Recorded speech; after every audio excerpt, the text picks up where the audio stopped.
Today we are going to recap him because when I saw the trailer, my coochie purred. Cameron Cade and his father are football fans. They root for the Saviors football team, led by the popular quarterback Isaiah White. Isaiah goes for the touchdown, but unfortunately injures himself. The fans are affected by this, including Cameron's father. He tells the boy that it's what real men do. They make sacrifices.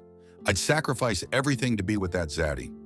Then he turns to look at his son and ask him if he's the next Isaiah. Cameron gets so excited and says it's going to be him someday. 14 years later, Isaiah White is still playing for the Saviors. He's led the team to many victories and already has 8 rings to his name. Everyone recognizes that Isaiah is the GOAT in football. Now that he's 45 years old, people are wondering if he still has some fight left to give or if he will finally retire. Now that Isaiah is approaching the end of his career, people are already eyeing the next big thing, Cameron Cade. Even critics acknowledge his talent and potential, but Cameron continues to be humble. Family is everything to him, and he's lucky to have a supportive mom, Yvette, his brother, Drew, and his girlfriend, Jasmine. I'm spoken for. Very happily. Make sure you write that down. His father has passed away, but Cameron continues to honor him by playing since he was the one who taught Cameron everything about football.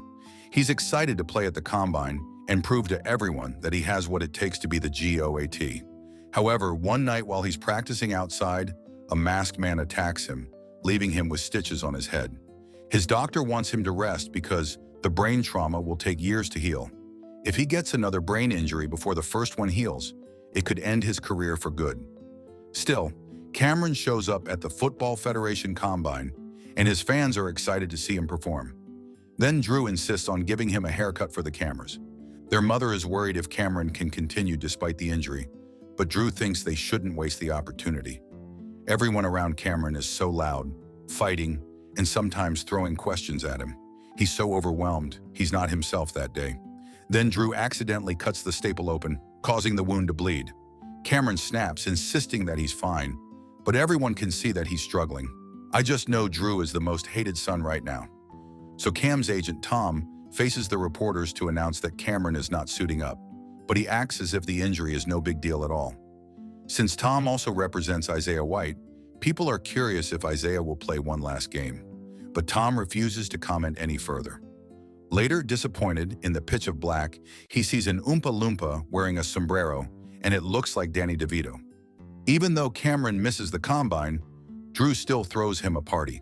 Cameron thinks he blew off his chance to get drafted, so he's evidently disappointed until he receives a phone call from Tom.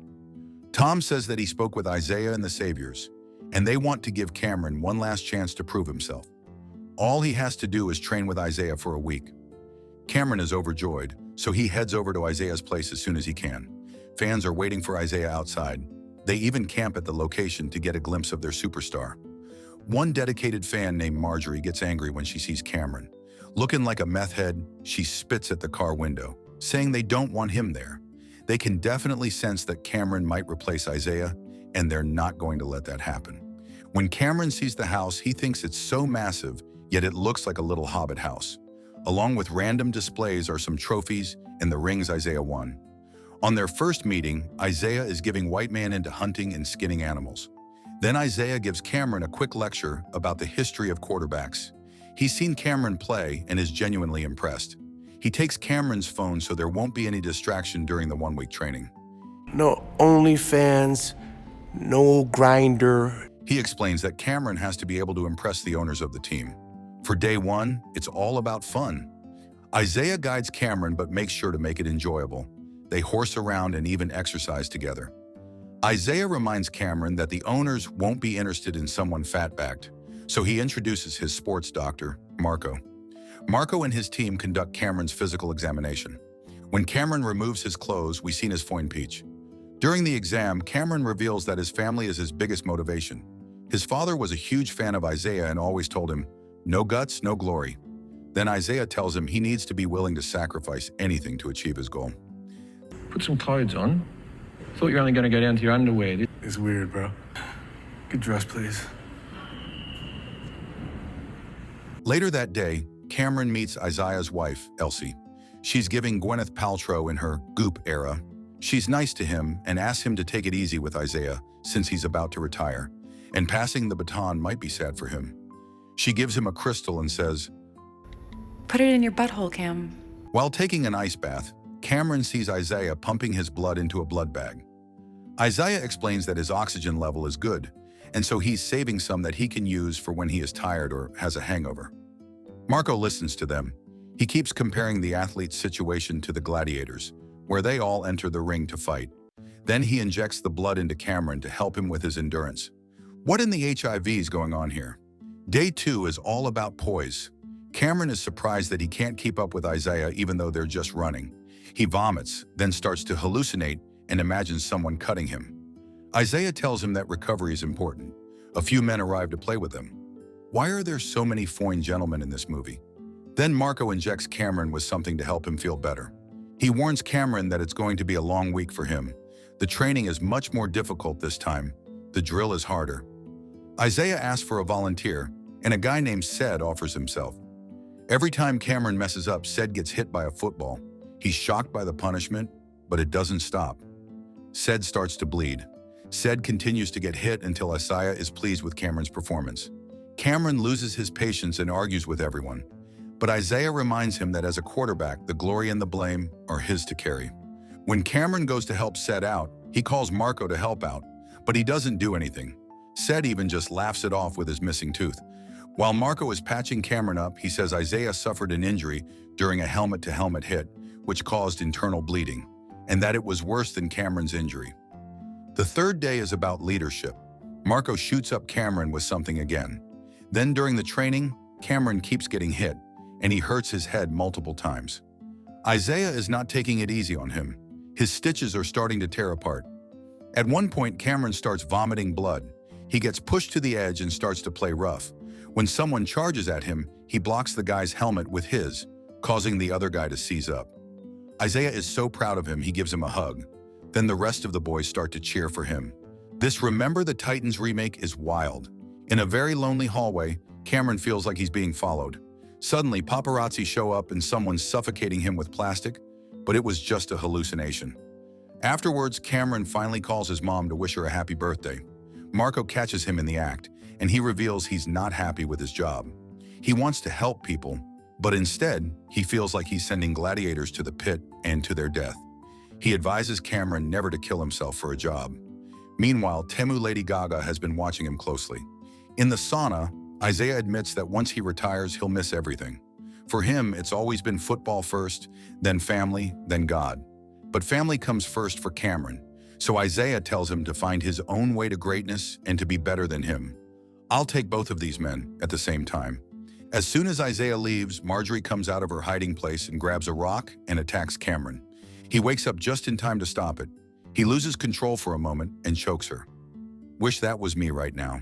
Luckily for him, Marjorie is still alive. Isaiah comes back and kisses Marjorie before he throws her against the wall.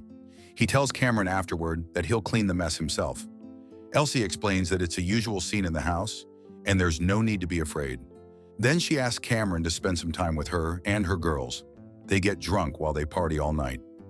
The next day, Cameron wakes up to Isaiah threatening him with a gun, asking if he slept with his wife. So Cameron says he has a girl at home. Isaiah admits that if Cameron is worried about his girl all the time, he can't be the face of their team. He insists that real killers don't care about others' feelings. Day 4 is all about resilience. They don't train for the day, and instead they do some target practice outside. Isaiah tells Cameron that if he hits the target, he'll give him anything he wants. But if he misses, Cameron has to give his youth to Isaiah. Cameron laughs and insists he doesn't want any handouts. Instead, he tells Isaiah that if he misses, he'll let him keep QB1 the following year. Isaiah is taken aback. Then Cameron successfully hits the target. Day 5 is all about vision. This time it's photo shoots and interviews. This man should just be a model because, damn. Isaiah talks about wanting to return to the field.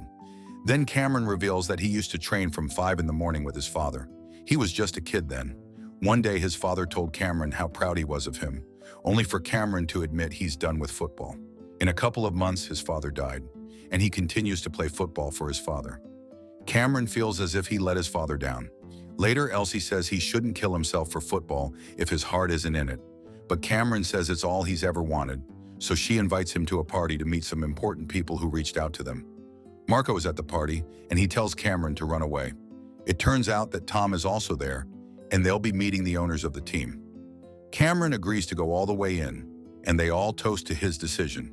Then he gets drunk and goes into some kind of trance.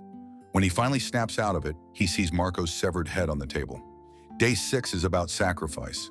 Cameron wakes up to find that Isaiah's blood is being pumped into his bloodstream. He removes it and crawls. He finds Marco's gift to him and injects it into his body.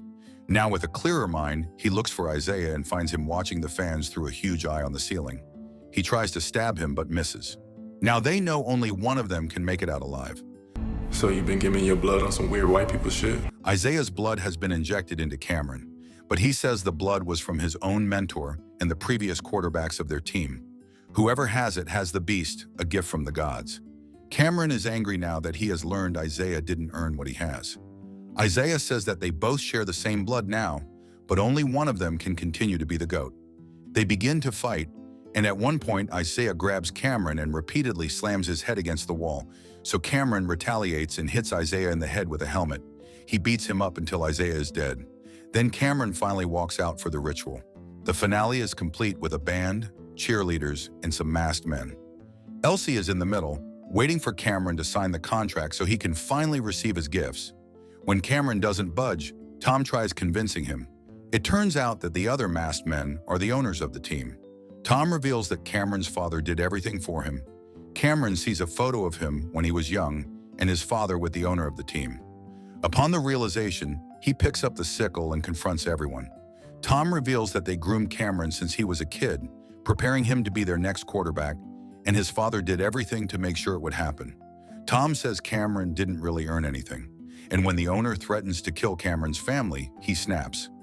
He thinks about his family, especially his mother, who has always loved him dearly. Pissed, Elsie tries to attack him only to trip and stab herself instead. This was so funny to watch. Cameron then starts attacking the owners, cutting them open and butchering them one by one. Tom knows it's over for him, but instead of killing him, Cameron lets him be the sacrifice for the ritual. And with blood covering his body, Cameron walks out with his head held high. And that man is still foine with all that blood. Honestly, this movie has gotten a lot of hate online, but I enjoyed it. Maybe my standards are now in hell thanks to Tubi. What did you guys think of this one? If you like this video, make sure you subscribe and turn on notifications. We got lots more of foolishness on this channel that'll have you hollering. And if you like to watch more, just click here or here.